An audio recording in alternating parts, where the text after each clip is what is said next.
So now consider current electricity का जो part है किरचॉफ सेकेंड लॉ, उसको वोल्टेज लॉ और लूप लॉ भी बोलते हैं, ठीक है ना। वो कवर करेंगे इसमें।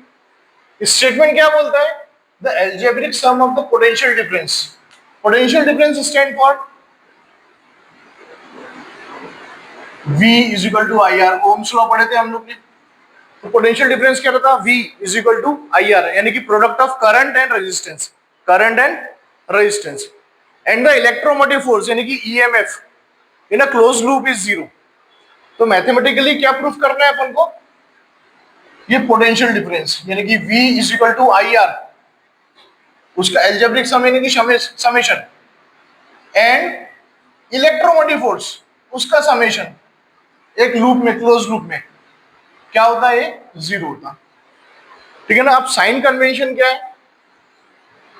इन the direction of the current, अगर direction of the current, current के डायरेक्शन में पोटेंशियल डिफरेंस क्या लेंगे हम लोग? नेगेटिव लेंगे, यानी कि V is equal to I R. और opposite to the direction of the current potential difference क्या रहेंगे? पॉजिटिव लेंगे। ये क्या हो गया? जब पोटेंशियल डिफरेंस निकालेंगे, पोटेंशियल डिफरेंस। और ये क्या है? जब ईएमएफ निकालेंगे, इलेक्ट्रोमोटिव फोर्स। तो इलेक्ट्रोमोटिव फोर्स कभी भी नेगेटिव टू पॉजिटिव टर्मिनल जाएगा तो इलेक्ट्रोमोटिव फोर्स क्या रहेगा? पॉजिटिव रहेगा।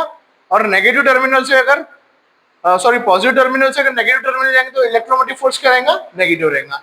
अब देखिए ये लूप क्या बोल रहा है वो? Algebraic sum of the potential differences, यानी कि पोटेंशियल डिफरेंस क्या होता है? V is equal to I R, यानी कि करंट एंड रेजिस्टेंस का मल्टीपल, और किसका? Electromotive force EMF of the cell, इसका एल्जेब्रिक सम क्या रहेगा? जीरो रहेगा।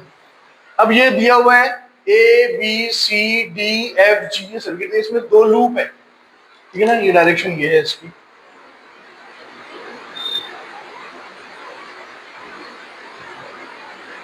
अब इसमें पहला लूप क्या है? Consider the loop A B F G A, ये लूप है। अब ये क्या है? क्लॉकवाइज सेंस में लेंगे, A to B, B to C, B to F, F to G और जी टू ए। ए से स्टार्ट हुआ और ए पे खत्म हुआ, क्लॉकवाइज सेंस में। ये लूप कंसीडर करेंगे। अब सबसे पहले क्या डायरेक्शन चलेंगे क्लॉकवाइज में? A to B.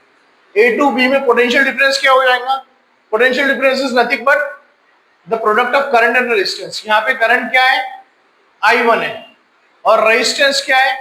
R1 है। ये पोटेंशियल डिफरेंस हो गया ए टू बी का। लेकिन इसमें डायरेक्शन क्या होंगी पोटेंशियल डिफरेंस की? इन the direction of the current, current की डायरेक्शन में है, देखो डायरेक्शन ऑफ द करंट है, तो पोटेंशियल डिफरेंस क्या लेंगे हम? नेगेटिव। क्या लेंगे? Negative. Now consider B2F, blue ऐसे चल रहे हैं, B2F। B2F में पोटेंशियल डिफरेंस क्या हो जाएगा? रेजिस्टेंस है तो करंट क्या है? Potential difference is nothing but product of current and resistance, I3 and R5। Resistance क्या है इसमें? R5 है, और ये भी इन the direction of the current है।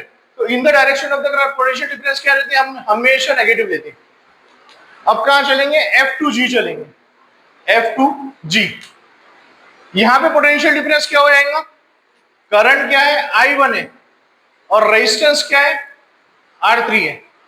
In the direction of the current the potential difference taken है नेगेटिव। अब G2A क्लोज लूप कंप्लीट करेंगे लूप। अब ये देखो जो बड़ी लाइन रहती है ना, हमेशा ये पॉजिटिव टर्मिनल रहता, और ये छोटी लाइन क्या रहता? Negative terminal. अब यहाँ पे रेजिस्टेंस नहीं है, ईएमएफ, इलेक्ट्रोमैग्नेटिक फोर्स लगेगा यहाँ पे। तो यहाँ पे ईएमएफ क्या हो जाएगा? हम कहां से ट्रेवल कर रहे हैं? Negative terminal to positive. अब देखो negative terminal to positive terminal travel करते तो ईएमएफ हमेशा रहता है पॉजिटिव। तो ईएमएफ ऑफ द सेल क्या रहता है? E1, और उसका साइन कन्वेंशन क्या हो जाएगा? पॉजिटिव। अब according to Kirchhoff second law और वोल्टेज लॉ, लूप लॉ, इसका हमेशा सम क्या हो जाएगा? जीरो।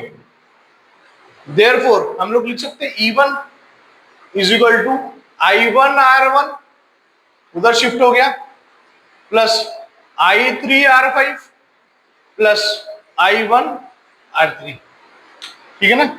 ये हो गया ईएमएफ। अब now consider loop BFDCB। B F D C B, another close loop, second loop, B से शुरू हो रहा, C पे खत्म हो रहा। पहले कहां चलेंगे, direction of from B to F। B to F में पोटेंशियल डिफरेंस क्या हो जाएगा, इसका करंट क्या है I3, रेजिस्टेंस क्या है R5, ठीक है ना। अब इन the direction of the current है तो पोटेंशियल डिफरेंस क्या हो जाएगा इन the direction of the current is negative. अब नेक्स्ट कहां चलेंगे, F2D। F2D में पोटेंशियल डिफरेंस क्या हो जाएगा, ये I2 और रेजिस्टेंस क्या हो जाएगा R4। अब देखो ये भी क्या है, in the direction of the current है। अब इन the direction of the current potential difference हमेशा क्या रहता, नेगेटिव रहता। अब कहां चलेंगे, D2C। D2C में क्या है, सेल ऑफ EMF E2। अब यहां पे अगेन ये बड़ा पॉजिटिव है, छोटा नेगेटिव। हम कहां जा रहे हैं, D2C जा रहे हैं, negative terminal to positive terminal. तो negative terminal to positive terminal EMF हमेशा क्या रहता है, पॉजिटिव। तो ये हो गया plus E2। And from C to B again potential difference I2 और रेजिस्टेंस क्या हो गया, R2 हो गया रेजिस्टेंस। अब इन द डायरेक्शन ऑफ करंट है तो ये क्या हो गया, नेगेटिव। एल्जेब्रिक सम क्या होगा, हमेशा क्या हो जाएगा, पोटेंशियल डिफरेंस और EMF का एल्जेब्रिक सम हमेशा जीरो होगा। Therefore E2 is equal to, उधर शिफ्ट करें तो क्या हो जाएगा, I3R5 plus I2R4 plus I2R2। ये हो गया final EMF of the cell E2. That's all about Kirchhoff's second law, which is also called as voltage law or loop law.